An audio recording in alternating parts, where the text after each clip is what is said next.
आ आ ओ कीर्ता। प्यारे शिक्षार्थियों नमस्कार। डोगरी भाषा के स्वयं पाठ्यक्रम में आपका स्वागत है।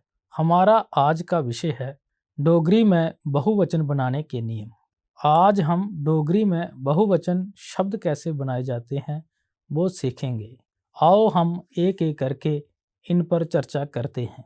आकारांत पुल्लिंग संज्ञाओं को छोड़कर बाकी की पुल्लिंग संज्ञाओं में बहुवचन के लिए कोई रूपांतर नहीं होता, यानी कि इनके एक वचन से बहुवचन बनाने के लिए शून्य प्रत्यय लगाया जाता है, मतलब प्रत्यय नहीं लगता। कुछ डोगरी उदाहरण देखो। अकारांत पुल्लिंग शब्द पंत एक वचन, इसका बहुवचन पंत ही रहेगा। जागत एक वचन, बहुवचन भी जागत ही रहेगा। कर एक वचन और इसका बहुवचन भी कर ही रहेगा। गिलास एक वचन और इसका बहुवचन भी गिलास ही होगा। इसी तरह फ़ोन एक वचन और इसका बहुवचन भी फ़ोन ही होगा। इकारांत और ईकारांत पुल्लिंग शब्द कवि एक वचन और इसका बहुवचन भी कवि ही रहेगा। लोहाई एक वचन और इसका बहुवचन भी लोहाई ही होगा। पटवारी एक वचन और इसका बहुवचन भी पटवारी ही रहेगा। इसी तरह से कसाई शब्द एक वचन है और इसका बहुवचन भी कसाई ही होगा। उकारांत और ऊकारांत शब्द पुल्लिंग शब्द साधु एक वचन है और बहुवचन भी साधु ही होगा। डमरू एक वचन भी होता है और बहुवचन भी डमरू ही होता है। इसी तरह परोटू शब्द एक वचन भी है और इसका बहुवचन भी परोटू ही रहेगा। एकारांत और एकारांत पुल्लिंग शब्द जैसे देह एक वचन और इसका बहुवचन रूप भी देह ही होगा। और इसी तरह बैं शब्द एक वचन है और इसका बहुवचन रूप भी बैं ही होगा। ओकारांत और औकारांत पुल्लिंग शब्द जैसे क्यों एक वचन शब्द है और इसका बहुवचन भी क्यों ही रहेगा। इसी तरह जो एक वचन है और इसका बहुवचन रूप भी जो ही होगा। आकारांत पुल्लिंग संज्ञाओं के बहुवचन बनाने के लिए उनके आखिरी आ को ए आदेश हो जाता है। जैसे कुछ उदाहरण हैं। राजा एक वचन और इसका बहुवचन होगा राजे। इसी तरह दलासा एक वचन और बहुवचन दलासे। बच्चा एक वचन और बहुवचन बच्चे।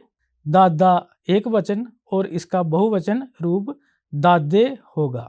सभी स्त्रीलिंग संज्ञाओं को बहुवचन बनाने के लिए उनके साथ आ प्रत्यय जोड़ा जाता है। जैसे अकारांत व्यंजनात् संज्ञाओं के साथ आ का योग किया जाता है। उदाहरण देखो। फौज एक वचन और इसका बहुवचन रूप होगा फौजां। पैन एक वचन और इसका बहुवचन रूप होगा पैना। इसी तरह रात एक वचन और इसका बहुवचन रूप होगा रातां। आकारांत स्त्रीलिंग संज्ञाओं को आखिर में आ आदेश किया जाता है या उनमें अनुनासिकता का आगम किया जाता है। जैसे सवा एक वचन और इसका बहुवचन रूप होगा सवां। माला एक वचन और माला बहुवचन। और कला एक वचन और इसका बहुवचन रूप होगा कलां। ईकारांत स्त्रीलिंग संज्ञाओं के बहुवचन बनाने के लिए इया आदेश किया जाता है। जैसे कुड़ी एक वचन और इसका बहुवचन होगा कुड़ियाँ। थाली एक वचन और इसका बहुवचन होगा थालियाँ। टोली एक वचन और इसका बहुवचन होगा टोलियाँ। नौकरी एक वचन और इसका बहुवचन रूप होगा नौकरियाँ। अकारांत स्त्रीलिंग शब्दों के एक वचन से बहुवचन बनाने के लिए आखिर ऊ को उआ आदेश हो जाता है। जैसे जूं एक वचन है और इसका बहुवचन होगा जुआ। नू एक वचन है और इसका बहुवचन होगा नुआ। एकारांत स्त्रीलिंग शब्दों के एक वचन से बहुवचन बनाने के लिए ए को ऐ आदेश हो जाता है और साथ ही बहुवचन सूचक प्रत्यय आ आखिर में जुड़ता है। जैसे मैं एक वचन और इसका बहुवचन रूप होगा मैया। गै एक वचन और इसका बहुवचन होगा गैया। ओकारांत स्त्रीलिंग शब्दों के एक वचन से बहुवचन बनाने के लिए शब्द के साथ आ प्रत्यय जोड़ा जाता है। जैसे को एक वचन और इसका बहुवचन होगा कौआ। औकारांत स्त्रीलिंग शब्दों के बहुवचन बनाते हुए वैसे तो आखिरी ओ के बाद प्रत्यय ही लगाया जाता है, पर ओ के बाद आ आने पर संधि होने से ओ को अब आदेश हो जाता है। जैसे गौ एक वचन और इसका बहुवचन होगा गवां। आकारांत स्त्रीलिंग जिनका आखिरी आ अनुनासिक होता है उसके साथ बहुवचनात्मक प्रत्यय आ की मौजूदगी और बहुवचन की सूचना देने के लिए आ प्रत्यय को बा जा माँ आदेश हो जाता है। जैसे माँ एक वचन और इसका बहुवचन होगा मामा जा मामा। इसी तरह छाँ एक वचन है और इसका बहुवचन होगा छामा। कुछ अकारांत स्त्रीलिंग संज्ञाओं के साथ बहुवचन के लिए आ प्रत्यय के अतिरिक्त ई प्रत्यय भी लगता है और कुछ दूसरी अकारांत संज्ञाओं को आ के अलावा री प्रत्यय भी बहुवचन के लिए लगाया जाता है। जैसे दाल एक वचन है और दाली बहुवचन है। छाल एक वचन है और छाली इसका बहुवचन है।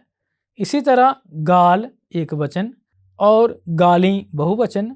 खडाल एक वचन, खडाली बहुवचन। अख एक वचन, अखी बहुवचन।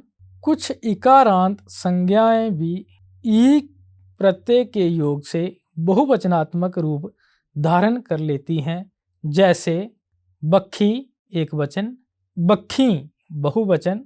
चाली एक वचन, चाली बहुवचन। सस प्लस री ससरी, इसमें सस एक वचन है और बहुवचन इसका ससरी है। इसी तरह मासी एक वचन प्लस री मोरी। इस प्रकार से आज का पाठ डोगरी में बहुवचन बनाने के नियम समाप्त हुआ। आशा करते हैं आपको अच्छे से समझ आया होगा। आपका बहुत बहुत धन्यवाद।